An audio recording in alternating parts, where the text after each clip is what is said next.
The Struggling Artist Record Club is a vinyl record subscription service where I hunt and curate the best punk and punk adjacent music out there and mail their record to your door each and every month. Imagine finding your new favorite band from across the country without ever having to leave the house. It doesn't get much better than that. The excitement of discovering new music just got that much easier.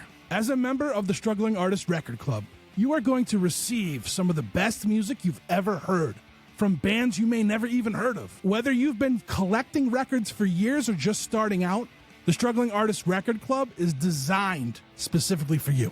And right now, all new members get a Struggling Artist Record Club exclusive along with the monthly selection. So head to StrugglingArtistRecordClub.com, pick a membership, and start building that collection today.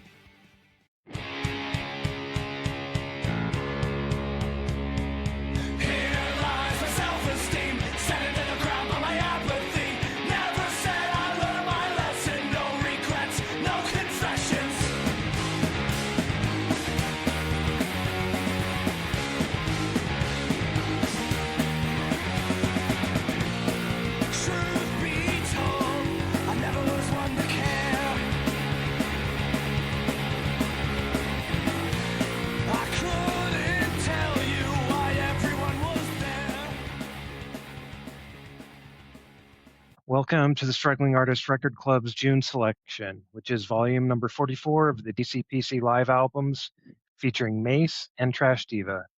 Dave, what are you excited about musically right now?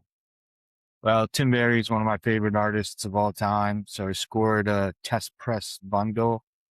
Then I decided I needed something to store those 6 records, so I'll be sharing that on my Instagram when it arrives early next week. The new Bouncing Souls album is really great. Been listening to that a lot. Trevor Keith from Face to Face has a new country album due out on Friday. I got the vinyl a few days ago, and it's brilliant. I wish every punk singer would release solo albums, because the ones I love, like Tim Barry, Chuck Reagan, and Dustin Kensrue, are all amazing records that I listen to all the time. Now I can add Trevor Keith to that club. Basically gives me an excuse to listen to like country and folk stuff. Plus these records that they make are just so damn good. I really, really enjoy them a lot. New Doom Stompers came out last month, and that's really good. Organ forward ska, reggae, and dub. They're from New York, so check them out. Citizens, featuring Al Barr, the Dropkick Murphys on one song, and a ton of other guest vocals. Released one of the best Skinhead albums in years. I listened to that album about 30 times in a row, and I got it on vinyl last week. Just so good. Zorn from my hometown, Philly, released a new metal punk album last week. Zorn's a really cool live band that incorporates giant kaiju-style monsters, oversized medieval weaponry, and encourages fans to bring their own homemade weapons to shows. The new Gun 7-inch was released in May, and I just got that last week. Gun sounds like a mix of the Adolescents and Black Flag. Skate punk legends Belvedere released a new album that I got on vinyl last week. It's really good. Clover Hearts from Australia released an amazing Celtic punk album that I got on vinyl a few weeks ago.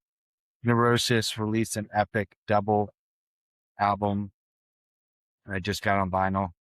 As their first album in like 13 years or so. Thursday reissued No Devolution on vinyl last week, so I'm excited. I don't have that, so I got that on order. I got my first Cramps record on vinyl. Fucked Up released a double album. And anything music-wise you're excited for? Yeah, not really a whole lot. I haven't been listening to much new stuff or getting too many old records or anything recently. Just, since we last recorded, I moved all of my records across the country. So yeah, I was just gonna say you're probably I'm kind of busy. putting a pause on getting new music right now for a little bit. Yeah, it makes total sense, right? Got to get things shipped over, or sent over there and then organized, so you don't want to keep adding to the mess. Yeah. I'll start buying new music again in a few months. Yeah, totally. Cool. So I'm gonna do the readout. We got Friends, DCxPC Live Volume 44, and M.A.C.E vs. Trash Diva is practically 2 albums in one. 9 live tracks from Trash Diva, then flip over to hear 9 live tracks from M.A.C.E. This album will make you feel as if you are at a show enjoying new bands, stomping around the pit, minus the sweating. Baltimore's Trash Diva has crazy riffs mixed with the singer Nikki rearranging brains with the wildest cadence and tone I've ever heard, while M.A.C.E rips into you with some vicious, politically driven hardcore from Florida. Also this month, I included the digital code to get my little collection of essays in audio form from Bandcamp. And Ryan, do you want to read Bill's Instagram review? Yeah, I've got Bill's post here. At the Struggling Artist Record Club, this one may hurt a bit. The vinyl for June at DCxPC_live, volume 44, M.A.C.E and Trash Diva. You can't win them all. I'm a great appreciator of DCPC releases. My first was Rebelmatic's live album, as well as Luxury Taste Live Dead release. I'm absolutely impressed time and time again by the sound quality of these live releases. If anything, they're too good by nearly omitting the crowd noise. I've been attempting to collect all of the label's releases, and along the way, I've gotten some repeats, which now includes Volume 44. As I've mentioned before, I'm not a fan of screaming and inarticulate hardcore. Add to that the fact I listen with headphones on as to not disturb the rest of the house. The wife and kids do not share most of my musical tastes. I know how that goes. I'll take the Trash Diva side first. Not a fan. Unintelligible lyrics punctuated with deafening vocal railroad spikes to the brain. Even with these cans off my head, these pain-inducing spikes fucking hurt. The one song that was nearly tolerable, Treat Me Like a Weapon, sounded so good at the start. Then the vocalist started screaming again and ruined what otherwise may have been a decent tune. I took the time to research their non-live releases digitally and found them much more palatable. Nikki Richards still screams, but it doesn't feel like a spike in the ear canal. M.A.C.E fared slightly better. Vocals are still screaming, but nothing is sending arrows into my head, which were begging for mercy by now. I can close my eyes and envision the band being a frenetic version of political punk, aka Burn Kit, and they just about pull it off. The difference being I can understand Burn Kit. The non-live output did little to improve how I felt. Still screaming, still incoherent, and Bandcamp has lyrics. The musicians behind both vocalists sound great, but all bass, guitar, drums in the world won't work if the vocals fail. I'm just an old fat punk. I get the message, just not the delivery. On the plus side, after listening to this, I directly inputted the new Rebelmatic and Dead Pioneers albums repeatedly. They're both fucking awesome. Thanks for the review.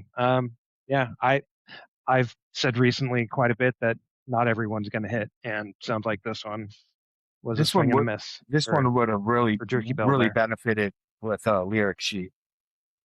So I know I had to go to M.A.C.E.'s Bandcamp, and then I found their like first release, and then I would match up those lyrics to the songs playing.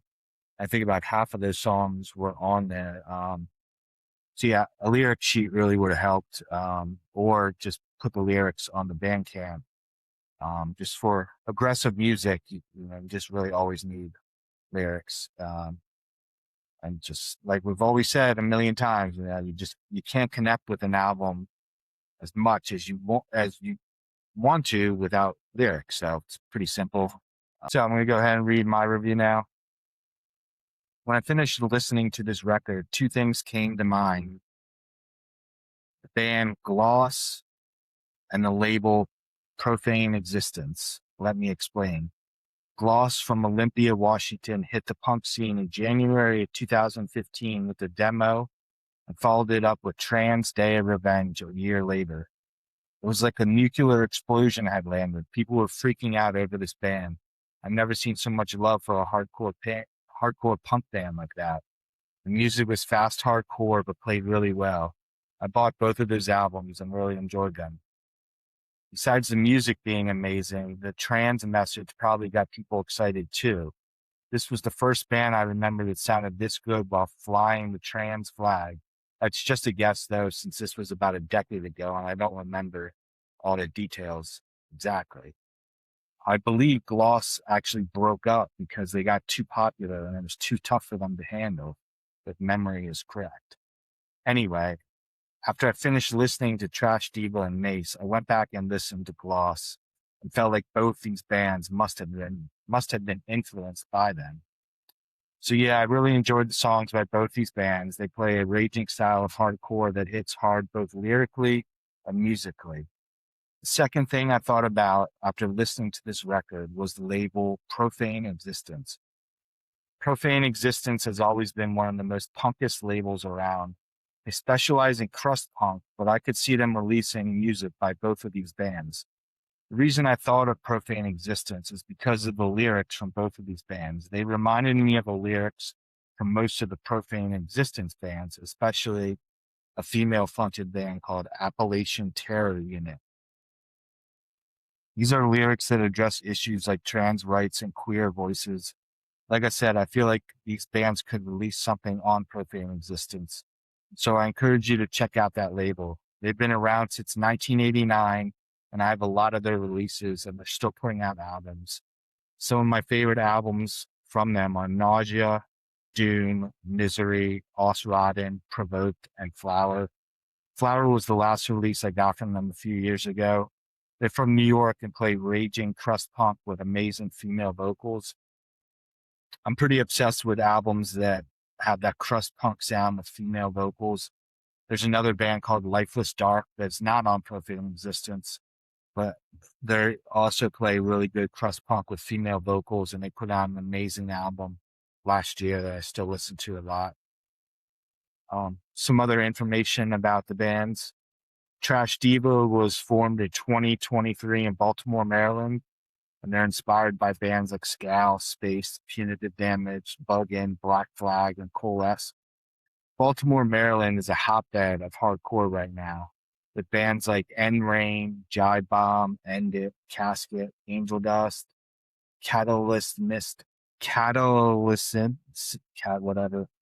Civilian, Doubt, Erode, Ouster, Sinister Feeling, Trapped Under Ice, Stout, 25 to Life, and of course, Turnstile. Flat Spot Records, who's the main label releasing Baltimore hardcore, is quoted saying, "You have a new band popping up every week. I can't keep up with it." Some other information about M.A.C.E. As of 2023, lead singer Eva Strangelace does DJing as Hexerdist, has stints in Call-In Dead and Caustic Bats, and gigs around town playing the cello. Eva mentions that Gloss was a big influence on M.A.C.E. She considered moving to Boston since Florida is very conservative and not friendly toward queer voices, but she decided to stay in Florida because queer voices are needed there the most. That's where the fight is, she says. So M.A.C.E.'s lyrics address issues like that. This was released by DCxPC, and I think it's safe to say they are one of, if not the best live labels of all time. Lastly, I want to mention Trev's Bandcamp release. I was planning on discussing it, and then he included a Bandcamp card for it, so now I really want to discuss it. The term revolutionary is not something people use often, so I won't use it here, but there is something fresh with Trev's release. I feel like it only scratches the surface of something bigger. As it stands, it's a very unique, special release. What I mean is there's really nothing like it out there. I told some friends about it and they enjoyed it too. It's just so different. I feel like in the future, he can take it in many different directions. I remember texting him and telling him I thought it would be great if he read some of these essays with coffin salesmen playing instruments. I picture him opening for a coffin salesman show while they play music as as he does his reading of the essays. I can also imagine bands having him write new material and using it before songs start instead of clips from popular TV shows and movies. I can imagine him as the next Henry Rollins doing spoken word tours. Like I said, it feels like Trev is on to something fresh and new, and I really hope he keeps writing essays. Instead of just reading them, I hope there can be other instruments involved and other bands using sound clips from it. I hope he can do some spoken word stuff at coffee houses and be an opening act for bands like Coffin Salesman and other bands. The world's your oyster, Trev. Ryan, would you like to do your review? Yeah, I like what you first before I get in my review. I like what you said about Trev's release there. I really liked listening to it myself, and I told him, well, I kind of when I got the preview on Patreon and it was 20 minutes or so, I thought, okay, that's a cool introduction. There must be more, and that was it. I wanted more. I want more. So he needs I think he's to on to something. get more out there. We need to encourage him to keep doing this because, like I said, I don't know anyone else who's doing it. Everyone I know seems to enjoy it. It's just so different, and you can go so many different directions in it. Like, there's just endless possibilities of what you can do. I think he's just starting right now, testing the waters, and I think the waters are turning out to be great. And people seem to be into it. So, good job, Trev. Yeah. New lessons. I think I heard him mention that he might have responded to me. I recall something that this was kind of just the first start, and he's got more lined up, Awesome. or something along those lines. So, okay, let's get back to the record. I've reached my limit of hardcore that I can listen to. I haven't even been listening to very much music. Yeah. I haven't even been listening to very much music in general. I've been listening to podcasts instead, driving to work, that kind of stuff. And one of the podcasts that Trev has mentioned, I believe, because I'm pretty sure that's how I found it, the latest episode of Don't Quit Your Day Job with Paul Neal featured Orlando Furioso, also another hardcore band. And I don't remember which one of them said it, but one of them said, quote, "If you're into hardcore, you're not a casual fan." And that quote immediately stood out to me when I heard it, having just received another hardcore record from Trev.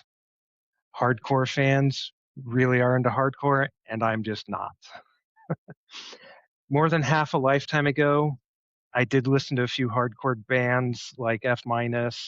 There were a couple Agnostic Front albums released on Epitaph that I liked, but probably preferred H2O the most out of the. I never really got deeper into other hardcore bands. At the time, I was living in Humboldt County, Northern California, and this small sample was just the right amount of loud, fast music to drown out all of the hippie shit everyone else there was playing. My time in the photography darkroom is where I truly honed my skill of being able to tune out anything, especially fucking jam bands. I'm doing the usual deeper dive here into the bands to see if I can find information to make the music more relatable for me. I went back and listened to episode 420 of the Struggling Artist podcast that featured Trash Diva. Trev asked Nikki about the cadence of the songs and how she chooses when to scream the lyrics. I've outgrown this kind of lyrical delivery, though she does it very well. I mean, I think if people are into it, they would enjoy this. I listened to a couple of studio songs from the Bandcamp page, and it seemed slightly less frequent, but certainly still there. This is from a live recording, and I bet the vocals would be great as part of an overall performance, but hearing it on a record was a bit much for me. I noticed most of the songs on Bandcamp actually had lyrics on them as well. And when Mike from Trash Diva talked to Trev, he was talking about starting this band because he wanted to be in a hardcore band again. I guess it all goes back to if you're into hardcore, you're not a casual fan. And again, and if you want to play in a hardcore he's from band, Baltimore. He's from Baltimore, so he's from Baltimore. Baltimore is the biggest hardcore city in America right now. Yeah. So he's probably inspired by seeing all Yeah. these other Baltimore hardcore bands and figured, shit, I want to do this too. When I started looking into information about M.A.C.E, it was a bit trickier. I'm not sure if it was because I was tired of thinking about hardcore or because Google showed me an American thrash metal band formed in 1982, and Discogs showed me an Italian thrash metal band formed in 1984. At least the Italian band used the same stylized spelling with the period after each letter. Bandcamp showed me another band named M.A.C.E, although I was finally getting closer. This band was from Chicago with their first release listed as 2016. The band from this DCPC split can be found at M.A.C.E Hardcore, all one word, .bandcamp.com, which I was able to find after searching using the stylized name in Bandcamp. And like you mentioned, they do have a 6-song EP there, and I think 5 of the 6 songs were on the live release. Similar with Trash Diva, I believe they had all but 1 song available on Bandcamp as a studio version, something like that. It was pretty close. So if you like the live and you want to hear a studio, you can get most of it for both bands. Overall, I think this DCPC release was another great live recording released on vinyl. And if you're not just a casual hardcore fan and you're really into hardcore, you should give this record a shot. Yeah, I love the DCPC live releases. Like Bill and you both said, they're quality live recordings. I like the amount of banter each band put in, just enough to introduce the next song without going on and on. So, yeah, I think I would be okay going to see either of these bands live. To see the show and the performance, I don't know if I'd listen to the record though. Well, I got good news So, for you. Next month, just- I do know what record it's going to be because I'm a huge fan and Chad wanted to make sure I didn't already have it, and I was debating on whether or not to buy it. But I will tell you, it's not a hardcore record. I believe you're going to like it a lot. I'm looking forward to it. And Trev, you better have sent us the color records because I could have got a color record, but I waited it out because I knew he wasn't sure if it was going to be part of the club. And I was like, I got to pull the trigger. I got to get it. I love this band. And finally I was like, well, shit, I'll just wait because it's probably going to do a part of them. Anyway, it's not hardcore. It's going to be a great record. So good to hear. I think this is going to be a short episode. Yeah. I think we're about done. All right. We'll see you guys next month. Yep. See ya.